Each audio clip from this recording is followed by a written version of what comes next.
આપ જોઈ રહ્યા છો પાટવી ગુજરાતી ન્યૂઝ। લુણાવાડાની પોલન સ્કૂલ ખાતે અર્બન હેલ્થ સેન્ટર દ્વારા રાષ્ટ્રીય કૃમિનાશક દિવસની ઉત્સાહભેર ઉજવણી કરવામાં આવી। મહીસાગર જિલ્લાના લુણાવાડા સ્થિત પોલન સ્કૂલ ખાતે અર્બન હેલ્થ સેન્ટર લુણાવાડા દ્વારા રાષ્ટ્રીય કૃમિનાશક દિવસની ઉત્સાહભેર ઉજવણી કરવામાં આવી। જિલ્લાના મુખ્ય જિલ્લા આરોગ્ય અધિકારી શ્રી તાલુકા આરોગ્ય અધિકારી શ્રીના સીધા માર્ગદર્શન હેઠળ જાગૃતિ અને અમલીકરણ કાર્યક્રમનું સફળ આયોજન કરવામાં આવ્યું।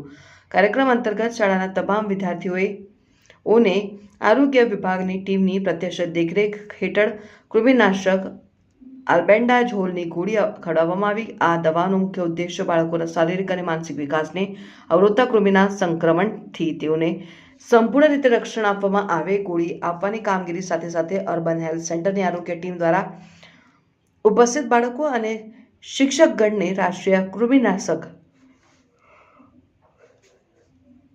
દિવસનું આરોગ્યલક્ષી મહત્વ વિગતવાર સમજાવવામાં આવ્યું છે અને આરોગ્ય કર્મીઓએ માર્ગદર્શન આપતા જણાવ્યું હતું કે શરીરમાં કૃમિ હોવાને કારણે બાળકોમાં એનિમિયા અને કુપોષણ જેવી ગંભીર સમસ્યાઓ સર્જાય છે। સમસ્યાઓથી બચવા અને બાળકના સર્વાંગી વિકાસ માટે નિયમિતપણે કૃમિનાશક ગોળી લેવી ખૂબ આવશ્યક છે। આ ઉપરાંત બાળકોને વ્યક્તિગત સ્વચ્છતા જાળવવા માટે પણ વાર્ષિક માહિતગાર કરવામાં આવ્યા હતા, જેમાં ભોજન કરતા પહેલા અને શૌચાલય ઉપયોગ બાદ અચૂક સાબુથી હાથ ધોવા તેમજ બીમારીઓથી બચવા, નખ નિયમિત રીતે કાપીને ટૂંકા રાખવા જેથી આરોગ્યપ્રદ ટેવો રોજિંદા જીવનમાં કેળવવા પર ભાર મૂકવામાં આવ્યો।